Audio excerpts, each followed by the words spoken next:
विजय भाई केवल एक तरफ से बताइए, आखिर तुम्हारे साथ में क्या हुआ था कल, क्या देखा आपने? मैं एक बार हाथ जोड़ना चाहता हूं और अपने देश के 100 करोड़ या 110 करोड़ लोग हैं ना भाई, मैं तुम्हारे पैर छूना चाहता हूं भाई। तुम्हारे चरण अगर इस देश में है तो भैया मैं पैर छूना चाहता हूं। अगर तुम हिंदू हो ना तो अपने आप को इन मुसलमानों से बचा लो।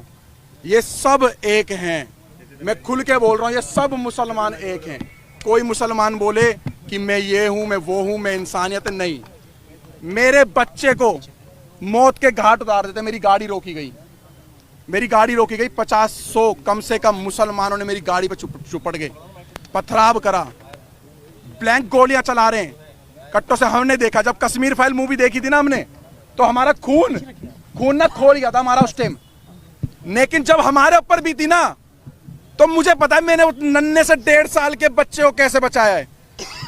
मैं मर जाता, मेरा बच्चा मर जाता, या मेरी वाइफ मर जाती, अगर भगवान मेरा राम अगर मुझे बचा देता ना, तो मैं इस देश के संविधान, इस देश के कानून को साइड में कर देता। अगर मेरा बच्चा मर जाता, जहां पर इस देश का संविधान हमारे बच्चों को और हमारे परिवार को, सनातन को नहीं बचा सकता, जहां पर ये पुलिस आर्मी और हमारे देश को नहीं बचा सकती, आईपीसी धारा ही नहीं बचा सकती, जहां पर पुलिस वालों पे गोली चल रही है, जहां पे बड़ी बड़ी अधिकारियों को मेवात जैसे एरिया में डंपरों से कुचल दिया जाता है, तो वहां पर इतनी बड़ी यात्रा हो रही थी, 1 से 1.5 लाख व्यक्तियों की, सनातनियों की पूजा करने जा रहे थे, आराध्य करने, अपने आराध्य भोले शंकर जी की।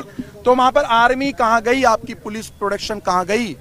500 पुलिस वालों से 1.5 लाख बंदों की सुरक्षा आप करवा रहे थे। 2 से 3 दिन पहले से उन्होंने चैलेंज कर रखा था, बरगली चौक पे जो आएगा मौत के घाट उतारेंगे। ऐसी वीडियो। बताइए, जो पत्थरबाज थे वो पसबंदा थे या अशरफ थे? वो सारे मुसलमान थे। आप पसबंदा नहीं होता जी भाई साहब। कब तब आप राजनीति करोगे? गुजर, जाट, बावन, दलितों को वहां पर ऐसा दौड़ा करके मारा जा रहा था। औरतों का मांग का संदूर देख करके पत्थर मारा जा रहा था औरतों के मुंह पे। हाथ पे कलावा देख के, हाथ पे तरसूल देख करके हाथ काटे जा रहे थे वहां पर। हमारी गाड़ियों पे बजरंग दल लिखा या कुछ लिखा हुआ, कोई झंडा लगा हुआ था, उसको टारगेट बना करके मारा जा रहा था। प्री प्लान था, पूरा प्री प्लान था, पूरा प्री प्लान। 30 तारीख को फरीदाबाद के अंदर, मैं कह रहा हूं 100 में से 90% मुसलमानों की दुकानें बंद थी, मीट की और बिरयानियों की, क्योंकि इनको इनके मौलाना द्वारा एक आदेश हो रखा था मुसलमानों को कि हिंदू जा रहे हैं मेवात, और आज ऐसी जगह पे जा रहे हैं कि जहां पर हिंदू लाख हो जाएगा और 50,000 से ज्यादा हिंदुओं का मौत की घाट उतारा जाएगा। मैं आपको सच बता रहा हूं, मैं कोई आपको झूठ नहीं बता रहा। जब मेरी गाड़ी में आप गाड़ी में कितने लोग थे, किस तरीके से, कितने बजे की गाड़ी में हम अचानक क्या हुआ वो बताइए। हम लोग 7 से 8 जने थे। जैसे ही हम लोग बरगली चौक वाले रोड पे जैसे ही हम लोग आगे की तरफ बढ़ते हैं, तो हमें दिखता है कि कुछ लोग बाइक के पास खड़े हैं, 6-7 बंदे बाइक ठीक कर रहे हैं। हमें थोड़ा सा शंका हुई कि 6-7 बंदे बाइक ठीक कर रहे हैं। आगे एक ऑटो, कम से कम 10-15 बंदे ऑटो ठीक करने में लग रहे हैं। एक ट्रक, एक डंपर के आगे उन्होंने बाइक को लिटा रखा और ट्रक वाले की गरवान पकड़ रखी है। सब एक प्री प्लान था कि एक हवा बना रहा था कि भाई लगे किसी को कि हम लोग ये हादसे में खड़े हुए, लेकिन वो हादसे में नहीं थे। वो पूरा एक फ्रेम बना करके घेरने की इंतजार करते, जितने अंदर जा रहे हैं जाने दो। उसके बाद एक एक की लाश वहां से निकलती, और हिंदुस्तान के अंदर ऐसा हो गया कि जैसे आज से कम 20-30 साल, 25 साल, 50 साल पहले अमरनाथ की यात्रा में होता होगा या हुआ है, या जैसे कश्मीर के अंदर हुआ है, जैसे कलकत्ता में हुआ है, कर्नाटक में हुआ है, केरल में हुआ है। आज हमें पर जब बीती तो हमें लगा कि सच में ये सब मुसलमान एक जैसे हैं। आज मुसलमानों को रोडों पे उतरना चाहिए। आज मुसलमान रोडों पे उतरे जो गंगा जमुना तहजीब की बात कर रहे हैं। आज मैं कह रहा हूं अपने मुसलमानों से, देश के मुसलमानों से, जो कहते हैं हम इस देश के नागरिक है, पहली बात तो तुम इस देश के किराएदार हो, मैं बोलूंगा, क्योंकि मेरे बच्चे पे बात आ गई थी। मेरे बच्चे की ना ये मौत के घाट, मेरी औरत से ये बोला गया चलो जल्दी उतरो, 7-8 जनों से ये बोला गया चलो उतरो नीचे गाड़ी से, लेकिन मैंने अपने एक्सीलेटर को पैर पे डाल करके और एक्सीलेटर का पे पंजा दबाया और अपनी गाड़ी को आगे बढ़ाया। 70 से ज्यादा गिरफ्तारी हुई है, क्या लग रहा है? 70 से ज्यादा लोग थे, लाखों आदमी इसके अंदर इन्वॉल्व है, लाखों आदमी। और मैं खट्टर साहब का, मैं बीजेपी का विरोध नहीं कर रहा, मैं कांग्रेस का विरोध नहीं कर रहा, मैं किसी पार्टी का विरोध नहीं कर रहा हूं। मैं साफ खट्टर साहब का विरोध करना चाह रहा हूं आपके चैनल के माध्यम से। खट्टर नहीं, मेरी बात सुन लो पत्रकार साहब। खट्टर साहब का एक बयान आया है कि हमने आधे घंटे या 1 घंटे के अंदर पुलिस भेज दी, सारा का सारा फेलियर और झूठ बात है। 3 घंटे तक उस मंदिर पे भी नहीं पहुंची थी, मंदिर के अंदर भी गोलियां चली। लेकर निकले, कहां गए? बरगली चौक। अपने आप को, अपने बच्चे को, अपनी पत्नी को, जो लोग थे उनको बस भागते रहे। जहां पर हिम्मत टूटी वहां पेट्रोल पंप दिखा, पेट्रोल पंप में गाड़ी घुसेड़ दी। मैं उन अंकल जी का एहसान जिंदगी भर नहीं भूलूंगा, मेरे को और मेरे परिवार को, और उन्होंने मेरे पीछे बैठे हुए व्यक्ति को, जो किसी के बच्चे थे, किसी माँ के लाल थे, उनकी माँ की आंखों की टकटकियाँ लगी हुई थी, मैं वहाँ पे मेरे बच्चे गए, वहाँ पर हमला हो रहा है, उन अंकल का धन्यवाद करना चाहूँगा। अंकल ने बोला डरो मत, गाड़ी यहाँ लगाओ, किसी माई के लाल में दम नहीं है जो इस पेट्रोल पंप की सीमा पार कर जाए। पेट्रोल पंप पे आए और रेकी कर रहे थे बाइक और कार से पेट्रोल पंप के सामने कि हाँ यहाँ ये फंसे हुए ये सारे के सारे, और हमने भगवा, यही कपड़ा चेंज नहीं हुआ मेरा कल से, यही कपड़ा है मेरे पास, यही इसको देख के टारगेट कर रहे थे कि अगर वो सारे का 200-250 की संख्या में आ जाते तो हमें पेट्रोल पंप पे ही मार देते, तो पेट्रोल पंप पे भी आग लगा देते। वो इस चीज को अंजाम देने वाले थे। पत्थर फेंकने वालों में महिलाएं भी शामिल थी क्या? पत्थर फेंकने वालों में महिलाओं का मेरे को नहीं पता, मैं झूठ बिल्कुल नहीं बोलूंगा। मैंने अपनी नहीं जी, किसी ने भी देखी हो, मैं तथ्यों पे बोल रहा, झूठ नहीं बोलूंगा। सारे के सारे 15 से 16 साल के बच्चे थे वहां पर, 15 से 16 साल के बच्चे थे, बूढ़े थे, पत्थर पकड़ा रहे थे बच्चों के हाथ में, फेंको इनके ऊपर। भारत के अंदर ये हाल कर दिया। अगर पुलिस और कानून और प्रशासन अगर हमारी रक्षा सुरक्षा नहीं कर सकता ना, तो हम स्वयं करेंगे, आप पीछे हट जाओ। वो 15 मिनट की धमकी देते थे, मैं कह रहा हूँ 5 मिनट का मैं कह रहा हूँ, तुम पीछे हट जाओ 5 मिनट के लिए। हम अपने देश में ही बता देंगे, इस भारत के अंदर ही बता देंगे हम अपने धर्म की कैसे रक्षा कर सकते हैं। इतना कायर बुजदिल समझ रखा है तुम लोगों ने हिंदुओं को, इतना कायर बुजदिल। और सारे पत्रकारों से हाथ जोड़ के निवेदन कर रहा हूँ, सच दिखाना, झूठ मत दिखाना। ये दलाल पत्रकार, सोशल मीडिया के बड़े बड़े चैनल वाले ये बता रहे कि हमारे से क्या सुनी हो गई। हमारी सारी पद यात्रा गाड़ियों पे थी, और गाड़ियों पे 50 और 60 गाड़ी स्पीड, 50 और 60 की स्पीड में गाड़ियां चल रही है रोडों पे, हाईवे पर। भाई साहब 50-60 की स्पीड में क्या सुनी हो रही है? अरे नलाई को पढ़ाई भी करिए किसी स्कूल में, केजी, एलकेजी, यूकेजी, पहली, दूसरी, 10वीं, 12वीं, बीए कुछ कर रखी है। अनपढ़ो, इस देश के लोगों को बेवकूफ बना रहे हो तुम लोग। क्या सुनी हो रही है? पथराव कर रहे, गोलियां चला रहे, पुलिस पे गोलियां चला रहे, पुलिस को दंगा करके मारे, पुलिस की गाड़ियां चला रहे, थानों में आग लगा दिए। जहां पर पुलिस प्रशासन सेफ नहीं है, तो वहां पर पहले से हमें बताओ कि हम देश के कानून आपकी रक्षा नहीं कर सकते। मेरी गाड़ी पे गोली नहीं चली, मेरी गाड़ी के सामने से बिल्कुल गोली गई है, हवा में गोली फायर करी उन्होंने कट्टों से। और ऐसे ऐसे वेपन उनके हाथ में थे, जो दिल्ली पुलिस के भी हाथ में ऐसे हथियार नहीं थे, आर्मी वालों के पास भी नहीं होंगे। मैं कहा दिल्ली पुलिस, हरियाणा पुलिस के हाथ में ऐसे हथियार नहीं थे, इतने बड़े सारे के सारे में बात वायलेंस हुई है, ये पूरी फंडित थी, ये 4 पूरी की पूरी, ये पूरे के पूरे प्री प्लान के हिसाब से, फ्रेम के हिसाब से। और मैं अभी भी कहना चाहता हूं, अगर तुम्हारे अगल बगल में कोई मुसलमान किराए पे रहता है, कोई भी है, पूरा बाइकआउट करो, बहिष्कार करो, उनसे किराए पे कमरा खाली करवाओ, क्योंकि सबके सब एक हैं। अब क्या मांग है? उनकी मंशा क्या थी? उनकी मंशा ये थी, मारना चाहते तो सवेरे 5 बजे यात्रा चालू थी, 5 बजे भी पथराव कर सकते थे। उनकी मंशा ये थी, जितने अंदर घुस रहे हैं, जितने अंदर जा रहे हैं, जाने दो, उसके बाद इनकी लाशें निकालेंगे। भारत के अंदर हिंदुओं पे हमला इस तरीके का हुआ। अगर तुम आप भी चुप रहे ना, तो फिर तुम अपने क्या मांग? हिंदुओं का गुनाह, हमारा हिंदुओं गुना, हिंदुओं गुना, हिंदुओं गुना, क्या गुना करा भाई हमने? आराध्य, हाँ 47 वाला झंडा, 47 गुना कोई नहीं था भाई साहब। गुना ये था कि हम लोग प्रशासन के भरोसे पे रह गए। अगर प्रशासन हमें पहले बोलता हम तुम्हारी सुरक्षा नहीं कर सकते, तो हम अपनी सुरक्षा स्वयं करते, और कैसे भी करना। हाँ, गजवाए हिंद की ये स्टार्टिंग है इनकी, ये गजवाए हिंद करने की, एक इन्होंने डर का मॉल बनाने की सोचा कि हम देश के अंदर एक मॉल ऐसा क्रिएट करें कि डर का और भय का मॉल।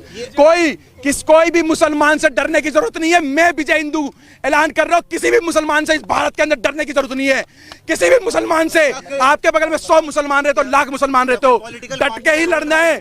जैसे हमारे भाई, हमारे बड़े पूर्वज भगत सिंह भाई भी लड़े थे, महाराणा प्रताप और पृथ्वीराज चौहान भी लड़े थे, उनके वंशीज हो भाई, उनके वंशीज हो भाई। मैं एक बात और बताइए, क्या लग रहा है सरकार से कार्रवाई की उम्मीद दिखाई दे रही है? क्योंकि मानव अधिकार की बात आ जाएगी, सुप्रीम कोर्ट आ जाएगा। मेरी बात सुनो, उनके हत्यारों को अभी तक जो है सजा, हाथ जोड़ के विनती है, मैं सारे अपने नालायक देश के सुप्रीम कोर्ट के जजों से बोलना चाहता हूँ, सारे देश के IAS IPS कमिश्नर DCP साहब से बोलना चाहता हूँ, अगर मेरा 1.5 साल का बच्चा मर जाता तो कौन सा जज मेरे बच्चे को लाके देता? आओ बताओ मेरे को, विजय हिंदू को बताओ, कौन सा जज आता मेरे बच्चों को मेरे को लौटाता? 1.5 साल के बच्चे को मौत के घाट उतार देते, तो मैं भी प्रशासन और संविधान को साइड में करके और चाहे मेरी जान चले जाती, मेरे बच्चे पे पथराव कर रहे थे ये लोग। जो महिलाएं फंसी हुई थी उनकी जांच, महिलाओं पे गोली चलाई गई है, महिलाओं पे डंडे मारे गए, पत्थर मारे गए, महिलाओं के मुंह पे पत्थर मारे गए। मेरे पे नहीं, इस बात नहीं है, यह मेवात जैसी घटना के बाद नहीं है, मेवात जैसी घटना के बाद नहीं है। देखिए भाई साहब, देखिए सारे सवाल मैं आपको बता देता हूँ, शुरुआत कहाँ से हुई है। हम फरीदाबाद से जब निकले हैं अपने वाहन से, इनकी गाड़ी हमारे से आधा घंटा लगभग पीछे थी, आधे से पौन घंटा, किलोमीटर के हिसाब से नहीं बता सकता, मगर जिस समय हम लोग वहां से जा रहे थे, रास्ते में हमारी गाड़ी के पीछे 2-3 बाइक वाले लगातार चल रहे थे, जो फरीदाबाद से नूह और मेवात तक थे। हमें शक तो हो रहा था कि शायद हमारा पीछा करा जा रहा है, हमारी रेकी हो रही है। हमारी किसी भी टीम के पास किसी तरीके का कोई भी ऐसा सामान और ऐसी चीजें नहीं थी। अगर होती तो हमारे पास महिलाओं और बच्चों को हम नहीं लेके जाते। केवल शोभा यात्रा थी, जो पिछले कई वर्षों से वहां पर शोभा यात्रा चलाई जा रही है, और शोभा यात्रा में जल चढ़ाया जाता है, पूजा पाठ करी जाती है, और उसके बाद उन मंदिरों से अपने अपने स्थान वापस जाया जाता है। मगर वहां पर जिस तरीके से भीड़ थी, सबके कानों में छोटे वाले वो ईयरबड लगे थे। हमारी बाइकों के साथ भी जब हमारी बाइकें रुकी है, कुछ काफिले में 4-5 गाड़ियां रुकी है, हमारी गाड़ियों के साथ एक बाइक वाला रुक के गया है, जिसने ये बताया है, वहां पर सबने देखा है कि कुछ लोग यहाँ भी रुक गए हैं, भेजो। जब हमारे को बोला गया कि ना तो आप यहाँ से निकल जाओ, पीछे पत्थरबाजी हो चुकी है, और मेरे पास एक वीडियो भी है जब हम लोग वहां से निकले हैं, मैं अभी वो क्लिप नहीं दिखा पा रहा मोबाइल में। उस वीडियो में उस व्यक्ति ने साफ बताया कि सर यहाँ से आप चले जाओ, वहां पर प्लान बन चुका है कि कुछ लोग आगे फंसे हुए हैं, वो आ रहे हैं, और वो व्यक्ति ने खुल के बताया, मगर मेरी बाइक का नंबर मत दिखाओ। दूसरी बात यह है, हमारे आसपास से पत्थरबाजी हुई है, वहां पर बुजुर्गों ने चलाए हैं, महिलाओं ने चलाए हैं। सबसे बड़ी बात यह है कि ये बच्चों को पहले टारगेट करते हैं, छोटे बच्चों को आगे लाते हैं, जिससे उनकी जमानत हो जाए, उनको जज के आगे पेश करके ये दिखाया जाए कि ये एक बच्चा है, ये बालक है, ये भावनाओं में आकर अपनी सुरक्षा में फेंकना शुरू कर चुका है। 4 दिन पहले से वहां पर पोस्ट चल रही थी कि इनको मेवात की धरती में पैर रख के दिखाओ, हम तुम्हारे बाप के नौकर नहीं है। मेवात को ये दिखाना चाहते हैं, कहते हैं हिंदुस्तानियों तुम वापस जाओ, मेवात हमारा है। हिंदुस्तान, मेरे को क्या पता पत्रकार कहाँ से आए, आपको पता कहाँ से आए पत्थर? आप बताइए। मुझे क्या पता कहाँ से आए, कैसे पत्र, इसी पत्रकारिता के चक्कर में जो है ना मजाक बनाए हुए, एक मिनट रुक जाओ भाई साहब, इसी पत्रकारिता के चक्कर में पत्थर उनकी छत पे थे, तो मुझे क्या पता किसका लेंटर तोड़ के लेकर आए वो। 4थी मंजिल से पत्थर कहां जाएंगे, कौन एक ईंट उठा के 4थी मंजिल में जा रहा है? बाइक का शोरूम लूटा जा रहा है, हिंदुओं की दुकानों को टारगेट किया जा रहा है, और केवल वहां पर जब दिख रहे हैं मुसलमान, एक जगह कहा जाता है मुस्कुराइए आप लखनऊ में हैं, और एक जगह कहा जाता है बच के रहिए आप मेवात की नगरी में हो। ये फर्क देखा जा रहा है। पूरी तरह से फेलियर था, बिल्कुल फेलियर था। अगर अनिल विज की वहां पर 700 पुलिस थी, 700 पुलिस उन्होंने बताया है, उनके हाथ में हथियार थे जो सरकारी होते हैं संवैधानिक तौर पे, वो सारे बेकार थे, बोकस थे, कहीं कोई लाठी चार्ज नहीं हुआ, वो मूक दर्शक थे। आपके पास वीडियो क्लिप है, आप देखिए। और अगर ये लोग वहां डटकर खड़े नहीं रहते, हिंदू ये वहां लड़ने नहीं गए थे, ये पूजा पाठ करने गए थे, जितने हमारे सनातनी भाई हैं इनका बहुत बुरा हाल होता। और मैं आपको गारंटी दे रहा हूं, जो सरकारी आंकड़े अभी आ रहे हैं वो सरकारी आंकड़े ठीक नहीं है। अच्छा, घटना का सारा ठीकरा मोनू मानेसर पर फोड़ा जा रहा है। वो तो बोलने को तो मोनू मानेसर पे ठीकरा कश्मीर का भी फोड़ दो, फिर अगर मोनू मानेसर ने करा है तो पश्चिम बंगाल में भी फोड़ो, हरियाणा में भी फोड़ो, उत्तर प्रदेश में भी फोड़ो, और आपका क्या नाम है जो मणिपुर में घटना हुई उसके लिए भी बोल दो। मोनू मानेसर का उस घटना से क्या लेना था? ना मोनू मानेसर हमारे साथ था, और ना हमारा सनातनी होने के नाते उस समय कोई मतलब था। हमारा मतलब केवल इतना था कि एक शोभा यात्रा थी, जिस तरीके से मुहर्रम में सारे मुस्लिम एक होकर, जब यहाँ पर इन्होंने खुद नागलोई में दंगा करा, वहां कौन मोनू मानेसर था?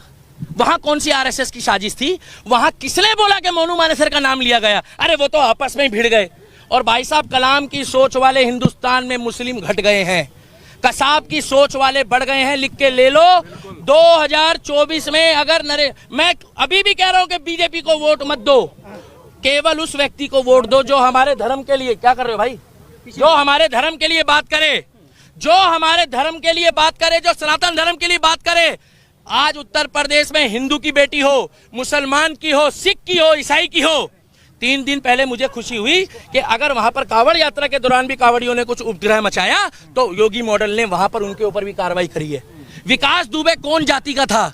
वो एक धर्म सनातनी था, हम लोगों ने कोई विरोध नहीं करा। मगर दुनिया जानती है, जब अतीक अहमद मारा गया, अतीक अहमद के साथ जो कांड हुआ, हमें नहीं मालूम किसने करा, तब इन्होंने क्या बोला कि वो शहीद हो गया है।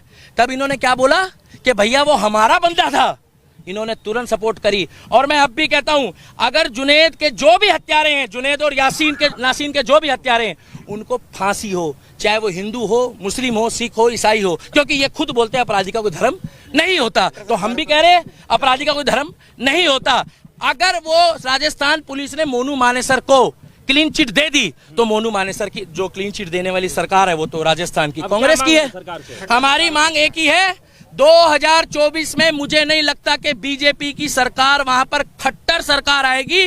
अगर वहां पर बुलडोजर नहीं चला योगी बाबा वाला कि इधर गड़बड़ हुई, इधर ना तारीख ना सुनवाई, वही फैसला। हमें चाहिए योगी मॉडल, हमें चाहिए बुलडोजर मॉडल, और हमें चाहिए योगी बाबा वाला प्रोटोकॉल। और हरियाणा करवाना चाहते हैं। मेवात कौन बोल रहा खाली करने? उत्तर प्रदेश खाली हो गया पत्रकार महोदय। उत्तर एक मिनट रुकिए, एक मिनट मेरे को बोलने दो। उत्तर प्रदेश खाली हो गया। कौन मुसलमान परेशान है उत्तर प्रदेश में? कितने मुसलमान भागे वहां से? भाई साहब पत्रकार हो, अपने मुंह से जवाब दो, कितने भागे वहां से?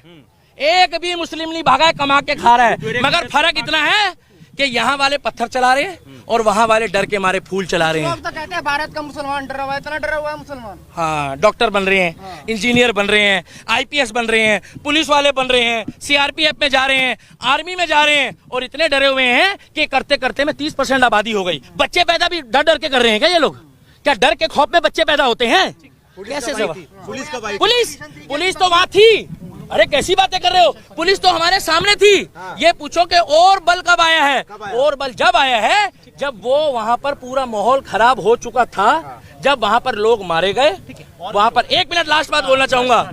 2024 में हरियाणा वालों हाथ जोड़कर सुन लो, सभी एडिटर को कह रहा हूं, डॉक्टर, इंजीनियर, प्रोफेसर, आईओ, जज साहब, जो मेवात में हुआ है वो मेवात फाइल बनने की तैयारी कर दी थी इन लोगों ने, उसमें कुछ छोटी मोटी खामियां रह गई। वहां पर आज भी खेतों में हमारे हिंदू भाई पड़े हैं। मैं हाथ जोड़ के कहता हूं उनका रेस्क्यू कर लो। आज की पोजीशन में भी अगर रेस्क्यू नहीं करा तो कल तक वहां से बहुत खबर आएगी। और 24 में जो सरकार चुनोगे, हमें कोई मतलब नहीं है बीजेपी को वोट मत दो। निर्दलीय को जिता देना, मगर जो हमारे सनातन धर्म और हिंदू धर्म की बात करेगा केवल उनको जिताना। खुफिया, एक बार पत्रकार, इन पत्रकारों का जवाब देने दो। खुफिया एजेंसी का कहां देना? आईएसआई के एजेंट कहां पाए गए? कितने एजेंट पाए गए? इसी चक्कर में यूट्यूब और फेसबुक बदनाम हो रही है और पत्रकारिता। अब अगर कार्रवाई नहीं हुई तो खट्टर सरकार बुरी तरीके से पिटेगी और इनका फेलियर है।